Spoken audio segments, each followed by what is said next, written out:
오늘 이 새벽에 함께 은혜 받을 말씀은 창세기 49장 5에서 7절까지 말씀으로 저주를 축복으로 바꾸는 회개, 저주를 축복으로 바꾸는 회개라는 제목으로 주의 말씀 증거합니다.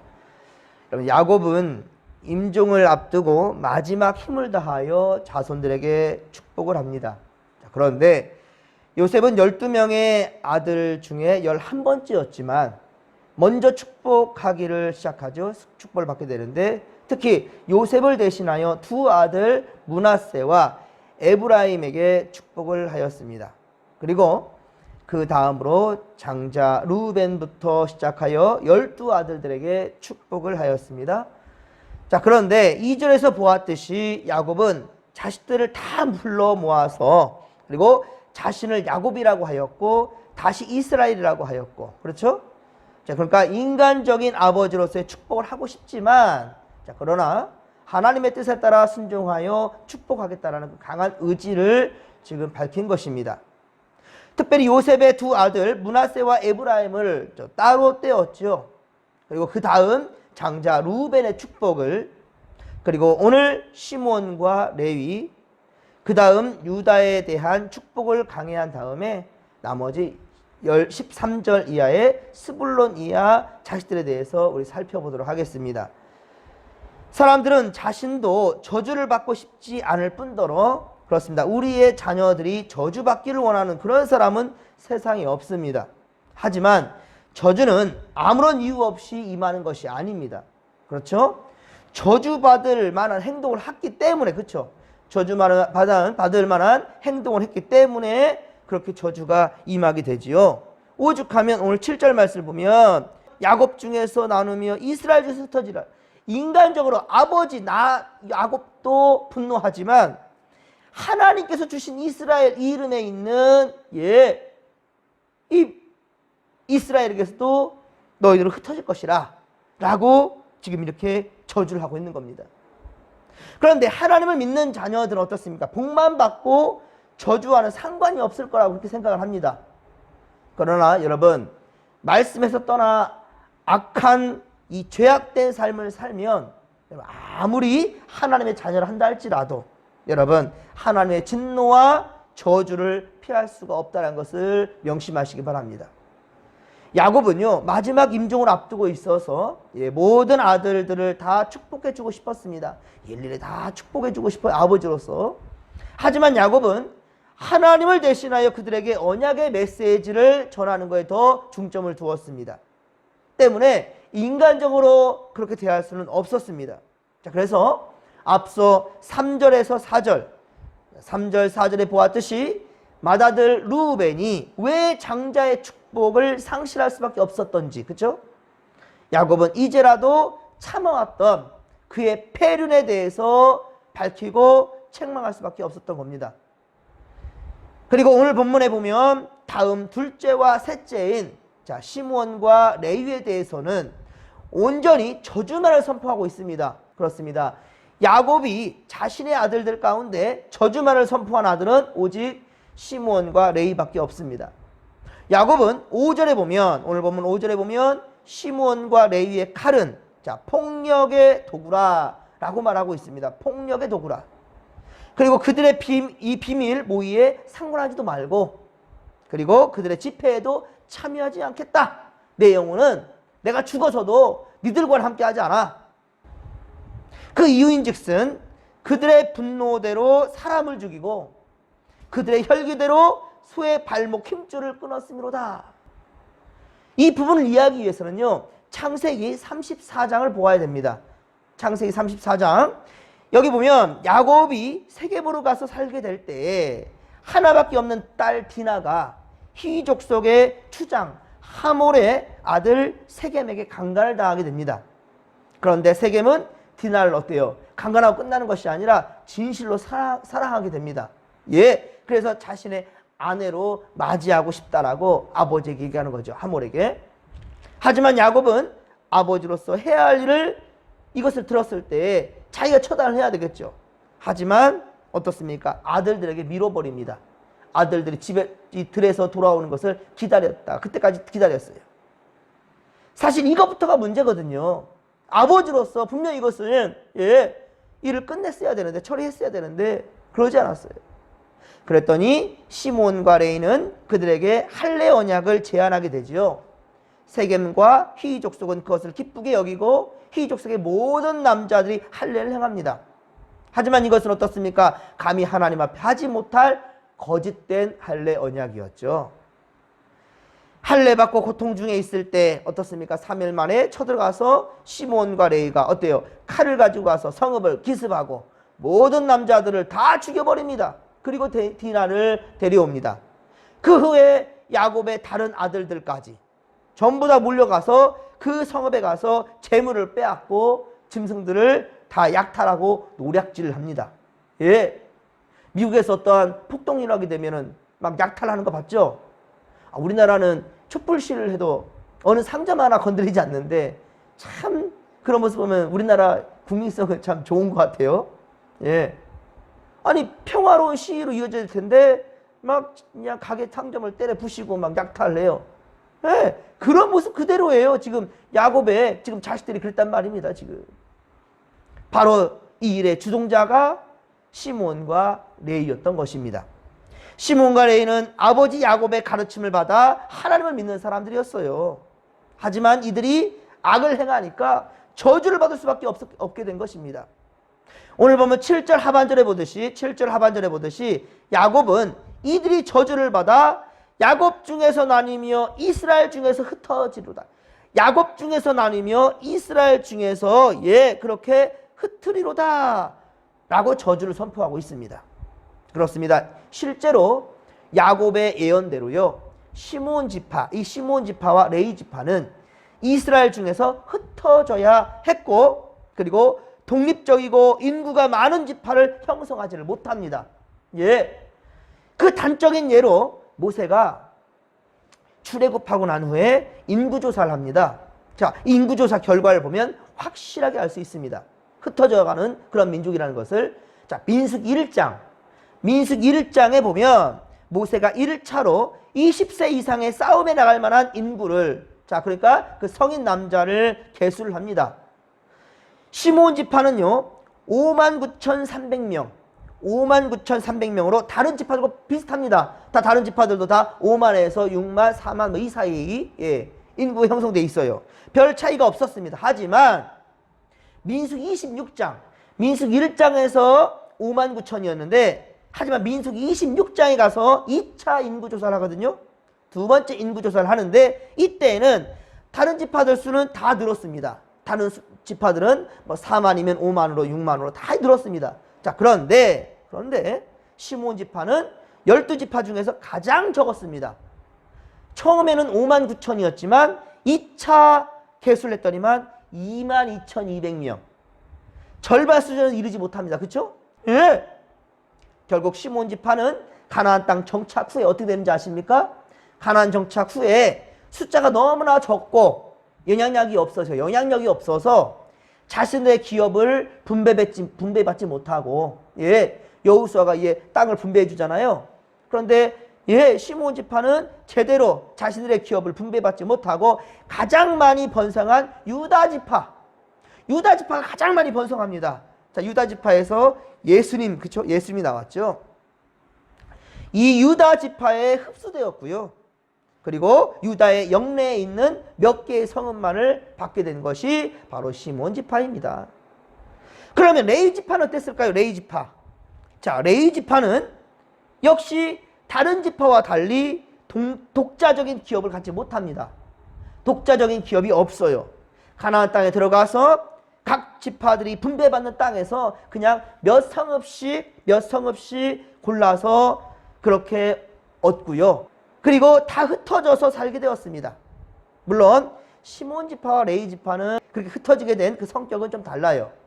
즉 시몬 지파는 기업이 없었기 때문에 유다 지파에 그렇게 흡수되어서 성읍들을 나누어 가졌지만, 자, 레위 지파는 하나님을 기업으로 삼게 됩니다. 레위 지파는 하나님을 기업으로 삼게 되고요. 각 지파 가운데 흩어집니다. 하지만 하나님의 말씀으로 백성을 가르치고 제사장의 직무를 감당하기 위하여 하나님께서 흩어지게 한 것이었습니다. 예, 여러분, 우리는 오늘 야곱의 유언을 통해서 하나님의 본 마음을 배우게 되는 것입니다. 하나님 아버지의 본 마음을 배우게 되는 거예요. 여러분, 부모가 자식을 혼낼 때 간혹 감정이 실리기도 하지만 정말 자식이 잘못되기를 바라는 부모 있으십니까? 예? 우리 진목회 부모 세대들 중에 그런 부모 있을까요? 여러분의 부모님들 중에 그런 부모 있었습니까? 옛날에 정말 못 먹고 못 살 때 정말로 여러분들을 다 굶어 죽기를 바란 부모님 있었습니까? 그런 부모는 세상에 없어요. 어디 있어요? 그렇죠? 야곱도 마찬가지입니다. 지금 이렇게 시므온과 레위에게 저주를 선포하지만 이거 진짜 자기의 본심이었을까요? 오히려 그랬다면 이제까지 계속해서 그 자식을 미워했겠죠. 하지만 그렇지 않았어요. 앞서 우리 보았지만 우리 르우벤에 대해서도 정말 패륜을 저지른 패륜하지만 이제서야 지금 이렇게 책망을 하잖아요. 이것은 사실은 또 이제 야곱의 실수이기도 하지요. 여러분, 잘못했을 때 그때마다 혼쭐을 내야 됩니다. 뭐 그때마다 바른 길을 가게끔 해야지요. 마찬가지입니다. 하나님께서 우리에게 증언하실 때는 그 길에서 돌아서라고 하는 엄포인 것이지, 그렇죠? 부모가 매를 드는 것은 돌아오게 하시는 거, 그렇죠? 온전한 길로 돌아오게끔 하기 위해서 혼을 내는 거죠. 마찬가지예요. 진짜로 망하라고 저주하는 그런 하나님이 아니란 말입니다. 그렇습니다. 시몬은 이 야곱의 말을 듣고도 죄를 뉘우치지 않았어요. 하지만 레위는 어떻습니까? 레위는 분명히 죄를 뉘우치고 하나님 편에 서게 됩니다. 물론 후손들이 그냥 변했겠습니까? 레위가 반드시 집에 돌아가서 자기 아내와 자식들에게 단도리를 했겠죠. 예, 우리 큰일 난다. 우리 하나님께 큰 죄를 지었고 이들 가다가는 우리 멸문지화 될 거야. 그러니까 정신 차리자. 분명히 가르쳤겠죠. 근데 그것이 언제 나타나냐면 출애굽기 32장. 출애굽기 32장 금송아지 사건을 우리가 떠올리게 되는데요. 모세가 십계명을 받으러 시내산에 올라갔지요. 40일이 다 되도록 내려오지 않습니다. 그런데 불안하게 된 바로 이스라엘 백성들, 곧 모든 지파들은 아론을 중심으로 뭘 만들었어요? 금송아지를 만들었어요. 예, 아론을 중심으로 금송아지를 만들었습니다. 그런데 모세가 내려와 이 광경을 보고 분노하게 되죠. 그래서 출애굽기 32장 26절 이하에 보면, 창세기 32장 26절 이하에 보면 여호와의 편에 있는 자는 내게로 나오라. 어디에? 여호와의 편에 있는 자는 내게 나오라. 하나님 앞에 있는 자, 하나님 편에 서는 사람은 내게 나오라 라고 말할 때 모세 앞에 나온 지파는 단 한 지파 있었습니다. 자, 어떤 지파였어요? 레위 지파였습니다. 예, 레위 그 자손이, 레위 지파가 완벽하게 죄에서 의의 길로 돌아서게 되는 그 사건이 바로 이 사건이었습니다. 그래서 신명기 33장에 보면 모세가 죽기 전에 이스라엘을 축복하는 장면이 나오거든요. 이때 레위에 대해서는 큰 축복을 하며 제사장 가문으로서의 확정을 하는 그런 말을 하게 됩니다. 야곱은 레위에 대해서 저주를 선포했지만 그러나 그 레위의 후손들이 회개함으로 말미암아 모세는 레위 지파에 대해 놀라운 축복을 선포하게 되었던 것입니다. 그렇습니다. 레위 지파가 저주를 축복으로 바꾼 것은 무엇이었습니까? 진실된 회개였습니다. 진실된 회개, 그리고 헌신이었습니다. 모세를 도와서 개혁을 일으키거든요. 바로 레위 지파였습니다. 이로 말미암아 저주를 받게 될 민족이 오히려 축복을 받고, 그뿐입니까? 주의 성전에서 오히려 제사장의 귀한 직무까지 감당하게 되었던 것입니다. 사랑하는 성도 여러분, 그렇습니다. 우리가 주님 앞에서 회개하면 주님은 그 죄를 기억조차 하지 않겠다라는 것입니다. 기억하지 않는다는 것입니다. 여러분, 분명히 하나님께서는요, 이전 일은 다 잊어버리고 새로운 길로 나아가라고, 생명의 길로 나아가라고, 할렐루야, 그런 생명의 길을 열어주신다는 말입니다. 예, 가늠 중에 잡혀온 여인이 왔지만, 요한복음 8장에 보면, 그렇죠? 가늠 중에 잡혀온 여인이 왔지만, 그러나 하나님께서는요, 예, 분명히 돌로 쳐 죽이라고 그랬습니다. 예수님 뭐라고 말씀하십니까? 그 돌로 쳐 죽이는 데 목적이 있는 것이 아닙니다. 아니란 말입니다. 오히려 살 길을 내어주셨죠. 하지만 그에게 네 죄를 용서한다 이런 말 하지 않았습니다. 예수님이 뭐라고 했습니까? 죄를 지은 사람이 돌로 치라고 그랬죠. 그러니까 다른 사람 다 그냥 가버려 돌로 해놓고 그 여인 어떻게 합니까? 여인한테 다시는 이런 일을 하지 말라. 그렇죠. 다시는 이런 일 하지 말라. 나는 너를 정죄하지 않을 거니까. 그래서 그렇게 살 길을 열어주었습니다. 여러분, 하나님께서 징벌하시는 것은, 하나님 혼내는 것은 제대로 된 길을 가게 하기 위하여서 살 길을 내어주는 것이지 죽이기 위한 목적이 아니란 말입니다. 멸망하기 위한 목적이 아니라는 말입니다. 오늘 야곱은 저주를 선포하지만 그것은 정말로 저주가 임하기를 바람이 아니요. 예, 지금이라도 회개하기를 촉구하는 바로 아버지의 마음이요. 하나님 아버지의 마음이라는 사실을 믿으시기 바랍니다. 그렇습니다, 여러분. 잠언 3장 11, 12절. 잠언서 3장 11에서 12절에 말씀합니다. 내 아들아, 여호와의 징계를 경히 여기지 말라. 그 꾸지람을 싫어하지 말라. 대저 여호와께서 그 사랑하시는 자를 징계하시기를 마치 아비가 그 기뻐하는 아들을 징계함 같이 하느니라. 아멘. 이런 말씀합니다. 징계하는 것을 아버지가 자식에게 그렇게 징계하는 것이다. 히브리서 12장 8절에서도 보면 히브리서 12장 8절에서도 보면 징계는 어때요? 다 받는 거래요. 징계는 다 받는 거랍니다. 다 받는 것이거늘 너희에게 만약에 그 징계가 없으면, 그 부모가 자식이 혼내는 그 혼냄이 없으면 너는 어떻다? 사생이요. 사생자라는 게 사생자. 사생자요 친아들이 아니니라.